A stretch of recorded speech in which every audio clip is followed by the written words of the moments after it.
The following video contains spoilers for the entirety of The Rise of Skywalker. If you care about that, for some reason, then feel free to leave. The Rise of Skywalker was boring.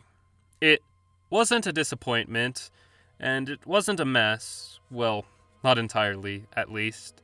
Ironically, the movie is so incredibly boring despite the lightning-fast pacing. It baffles me that professional filmmakers can be so damn lazy, but I shouldn't be surprised. Now, to clarify, I haven't hated Disney's new Star Wars trilogy.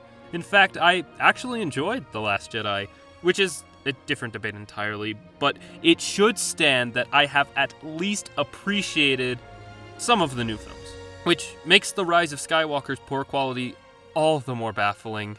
In fact, The Rise of Skywalker fails at the core of what I enjoyed from The Last Jedi, its characters.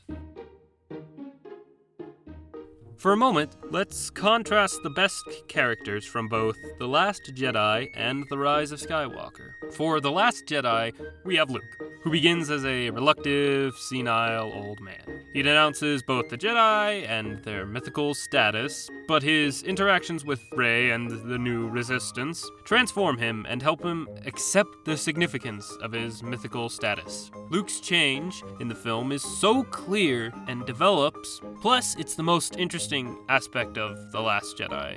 Most of the criticism vented towards Luke's character argues that Luke is acting out of character. It's a common complaint, so I have no reason to cite specific critics here. But Luke isn't acting out of character here. Specifically, the scene where he wants to kill Ben Solo, he says he saw the destruction of everything he cared about, which would include his friends. Protecting his friends is exactly something the optimistic Jedi, Luke Skywalker, would do. Something similar to this even happened in Return of the Jedi, where Luke continues to assault Vader until he cuts off Vader's hand, realizing his mistake and refusing to fight his father. Luke learned from his violent outburst with Vader, and he also learns from his other violent thought with Ben. It's perfectly in character for Luke, and it's such a visibly strong character arc for him, which is commendable. On the other hand, the character arcs in The Rise of Skywalker don't reach the heights of Luke's character in The Last Jedi. Except for Kylo Ren, but his arc relies mostly on previous films, so it's not entirely a praiseworthy element for The Rise of Skywalker.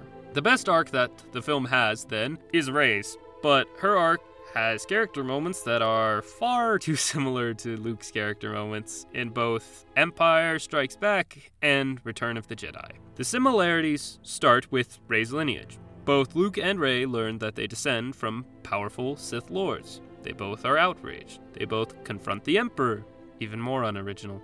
They both momentarily give in to the Emperor's words, and they both announce their lineage and become true Jedi. Though the arcs aren't completely similar, the major moments are, which just makes Rey's arc suffer. The similarities don't help the lack of originality in J.J. Abrams' lackluster story and plot structure either. The main problem with Abrams' plot for The Rise of Skywalker is that it's too rushed. Just take a look at this plot. First, Kylo Ren is hunting down the Emperor. Then, the Resistance gets new information from their spy. After that, Rey is training with Leia. Rey and friends leave the planet to find a MacGuffin to lead them to a planet. Then, Rey and friends go to a festival. While that happens, Kylo talks to Rey, and the First Order finds her. Rey and everyone bumps into Lando, who tells them where to find the MacGuffin. Rey and her friends steal a speeder. Insert speeder chase scene. Rey and everyone get trapped in a sinking pit. They find a knife that C-3PO can't translate. They find a worm, and Rey heals it. Rey and everyone else find a dead guy's ship. Chewbacca is captured. Rey fights Kylo and shoots lightning, destroying a ship. Poe and friends go to a new planet, where no one likes Poe. An old friend finds Poe on the planet. They're taken to an alien who modifies C-3PO. They all break into Kylo's Star Destroyer. Rey splits off and finds everyone's gear. The rest find Chewbacca and are captured. Hux escorts the characters to the Millennium Falcon. Rey and Kylo fight via a Force connection. The main characters leave for a new planet. Rey leaves the group and finds where the MacGuffin is. Kylo arrives and destroys the MacGuffin. Rey and Kylo fight on the Death Star remains. Leia talks to Kylo telepathically and dies. Rey hurts Kylo, heals him, and leaves for the planet Luke lived on. Luke lifts up his X-Wing for Rey to find a MacGuffin and go to a planet with the Emperor. Kylo has a character moment and throws away his lightsaber. Poe and the others arrive back at the Resistance base. The Resistance find Rey's signal and follow it to the Emperor's planet. Rey arrives at the planet and invades the temple. Rey Rey finds the Emperor. The Resistance arrives at the new planet. The small Resistance forces try to fight the Final Order. The small Resistance tries to destroy the command tower. The Final Order switches the command tower to the head Star Destroyer. The Resistance destroys the new communication tower. Kylo takes an old TIE fighter and goes to help Rey. Kylo is stopped by the Knights of Ren. Rey hands a lightsaber to Kylo. Fight for both Rey and Kylo ensues. A much larger Resistance fleet arrives. Rey and Kylo join up together. The Emperor is restored. The Emperor force pushes Kylo down a pit. Rey gets back up and kills the Emperor. Rey passes out while Kylo climbs out of the pit. Kylo transfers his life force to Rey and dies in the process. The Resistance and Rey leave the planet and the galaxy celebrates. Rey goes to Tatooine and buries Luke and Leia's lightsabers.